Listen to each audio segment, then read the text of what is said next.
Bueno, esto es, aparece mi nombre, si no, no. Un video cortito para ver algunos de los temas que quedaron colgados. Al principio quería hablar de las ecuaciones de Maxwell que se habían quedado medio colgadas. En particular, teníamos, las hemos escrito un montón de veces, teníamos para empezar la ley de Gauss, escribo, hace mucho que no escribo en esto, la ley de Gauss, hablábamos que esto era igual a la carga neta encerrada sobre epsilon cero y que la carga neta encerrada era la integral completa de la densidad de carga. Entonces, como el teorema de Gauss especificaba, el teorema de Gauss o de la divergencia especificaba que un campo, tenemos siempre esto, ¿no? La divergencia de ese campo, y también teníamos el teorema del rotor que tenemos acá. Esto vale para todos los campos vectoriales, ¿no? El doble del rotor. Podemos usar eso. Si esto es igual a esta triple de acá y acá tengo una triple, quiere decir que lo que está acá adentro es igual a la divergencia de lo que está, que esto que está acá tiene que ser la divergencia del campo E, ¿no? El flujo de A es igual a la triple de la divergencia de A, entonces el flujo de es igual a la triple de la divergencia de, y esta es la triple, Rho. Quiere decir de acá que la divergencia de es igual a Rho sobre epsilon. La ley de Gauss. La podríamos aplicar también con el magnetismo. Vamos a usar H en vez de B, pero también. Y después teníamos que aplicar las otras dos ecuaciones, que son las de la ley de Ampère y la ley de Faraday-Lenz. La ley de Ampère, escribirla en su forma vectorial de esta manera. Y lo que habíamos visto era que esto era igual a mu cero por la corriente. Bueno, pero la corriente encerrada, igual que como hicimos acá con la ley de Gauss, podríamos escribirla vectorialmente como el flujo de la densidad de corriente. Por el teorema del rotor, sabemos que la circulación de A es igual a el flujo del rotor de A, entonces la circulación de B es igual al flujo del rotor de B. Con lo cual quiere decir que si el flujo de J es igual que el flujo del rotor de B, entonces el flujo del rotor de B es igual a mu cero. Bueno, y acá es donde nos aparece este mu cero acá, que es medio molesto, y para eso en el momento anterior usé H, lo podríamos decirlo mejor. Esto es lo que vamos a ver ahora en un rato, esto está incompleto, ¿no? Porque esta densidad de corriente habla de la densidad de corriente de conducción y no es suficiente para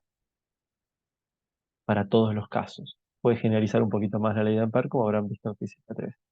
Y después tendríamos que usar el flujo necesitaríamos el rotor de E en algún lado. En realidad no agarramos el rotor de E, sino que escribimos nosotros lo que conocíamos era la ley de Faraday-Lenz, que era una cosa así. Lo que vimos es que los campos eléctricos eran conservativos cuando eran electrostáticos. Esto es una situación muy particular donde el campo no es electrostático, sino que sería un campo electrodinámico o un campo eléctrico no conservativo. Entonces esto de acá termina siendo la circulación del campo eléctrico.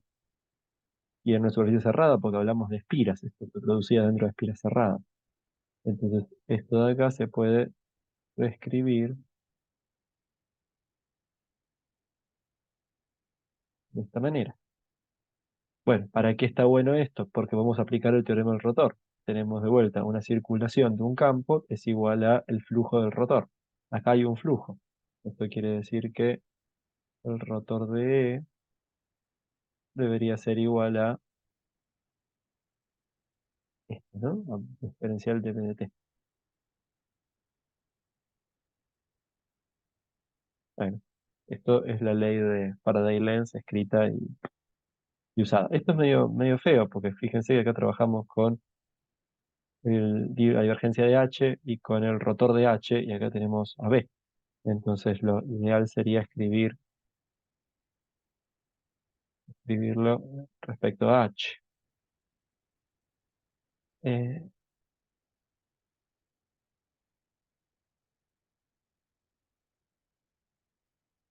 sí, así lo escribí.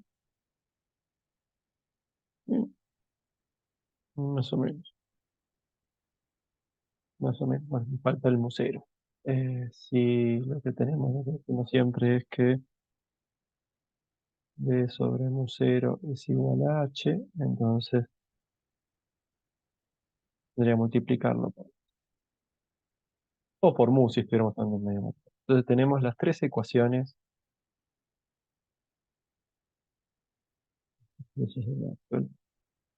pero podemos decir que esta está incompleta. Bueno, ¿por qué está incompleta? Lo que ustedes habían visto seguramente era la aplicación del teorema del rotor en un conductor, ¿no? La agarra es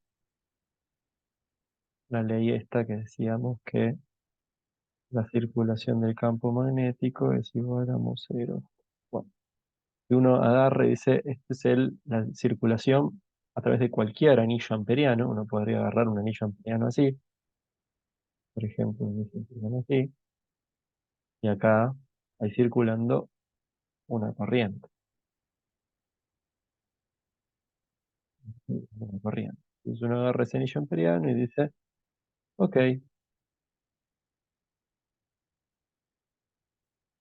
hay un campo magnético que se genera según la regla de la mano derecha.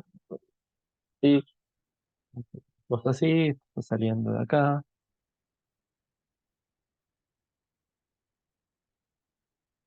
el campo magnético está generándose acá, hay un campo magnético, tiene todo el sentido del mundo.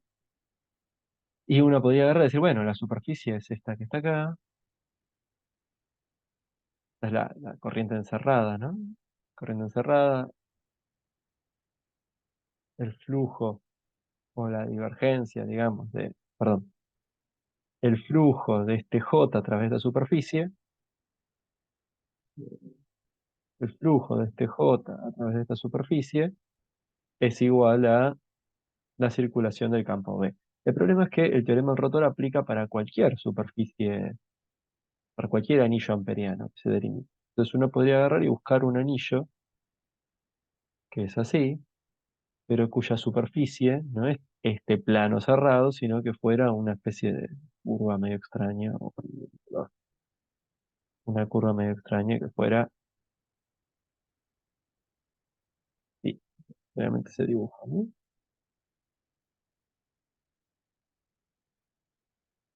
Entonces uno dice, bueno, sí, la circulación es la circulación a través de, alrededor de esta superficie que tengo acá.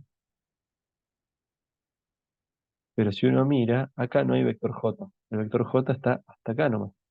Y acá tiene que haber algo. ¿Qué es lo que está atravesando el vector? ¿Qué atraviesa esta superficie que puse acá, que está delimitada por este anillo amperiano, no sé, S, o L, o no sé cómo lo ponemos ahí. C. La curva C delimita esta superficie de acá. Bueno, entonces, para que esto siga valiendo, uno agarra y dice, esto es distinto de cero, porque acá hay campo magnético, seguro. Entonces, ¿qué es lo que está acá? Y ahí aparecía la corriente de desplazamiento que habíamos mencionado antes. ¿Cuál es la corriente de desplazamiento? Bueno, no hay conductores libres moviéndose propiamente dicho, como veíamos con J, ¿no? Pero sí hay un desplazamiento de cargas dentro del aislante o dentro del vacío incluso. Ese desplazamiento de cargas se expresa o se puede ver a través de un campo eléctrico que cambia. De cambio, campo eléctrico que cambia, bueno, acá podemos tener epsilon o epsilon cero, dependiendo de lo que acá sería, ¿no? a través de ese campo eléctrico que cambia, eh, hay una corriente, aunque no sea una corriente real. Esto lo hemos visto un poquito en la ecuación de continuidad. En la ecuación de continuidad hemos puesto que eh, J y la densidad de carga de desplazamiento estaban relacionados de alguna manera. Bueno, entonces vemos esto de acá y decimos, para completarlo, tenemos que decir que esto es igual a esta corriente de desplazamiento. Bueno, acá hay una cuestión. Las unidades, ¿no? Estas unidades serán, serán acordes, si se acuerdan bien, la unidad de D era igual a la unidad de sigma. O sea, eh, la unidad de D era igual a la unidad de sigma. O sea que eran coulomb por metro cuadrado. Esto no es lo mismo que la unidad de J. La unidad de J eran ampere por metro cuadrado, o sea, coulomb por segundo por metro cuadrado. Pero si yo lo derivo en función del tiempo a este D, lo que tengo es una unidad de densidad de corriente. O sea que esto es coherente, esto es una corriente también. Hasta es que es la variación de la densidad de carga en función del tiempo, de las cargas, no del conductor, sino de las cargas del aislante. Bueno, entonces para poder completar esto, lo que uno tendría que escribir sería una cuestión así.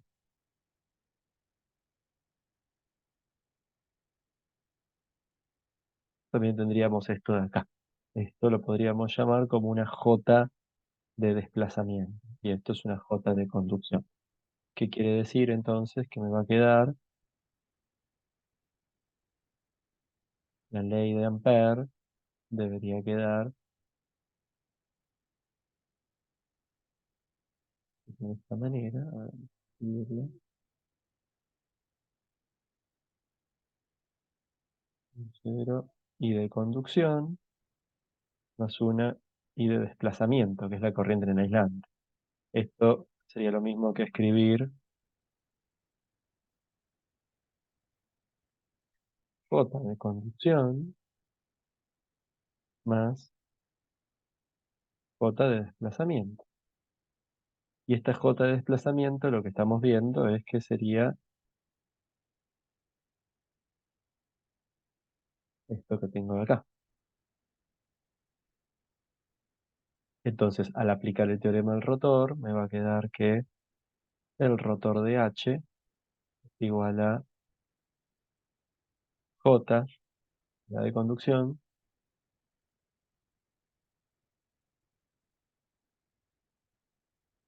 Bueno, esto no es suficiente. ¿Por qué digo que no es suficiente? Si uno agarra y mira, ay, uno agarra y mira acá, acá tenemos eh, la divergencia de H, la divergencia de el rotor de H, el rotor de E. Pero tenemos siempre todo relacionado entre E y H. HE, bueno, estos son cargas. Y acá aparece una J, y no sé muy bien cómo relacionar. Para lo cual vamos a pensar de alguna manera, quizás medio forzadamente, que podemos aplicar la ley de Ohm microscópica. ¿Recuerdan? La ley de Ohm microscópica decía que el campo eléctrico, como si fuera el potencial, era proporcional a J. Era proporcional a J. Esto es el equivalente a la corriente, esto es el equivalente a la resistencia, esto es el equivalente al voltaje, ¿no? Era la ley de Ohm microscópica. O lo que poníamos de otra manera era, usábamos la conductividad en vez de la resistividad. Y entonces el campo J y el campo E eran colineales. Y acá teníamos la conductividad, que era una propiedad de los materiales. Esto lo vimos en la parte electrodinâmica. Entonces, podríamos reescribir esto de acá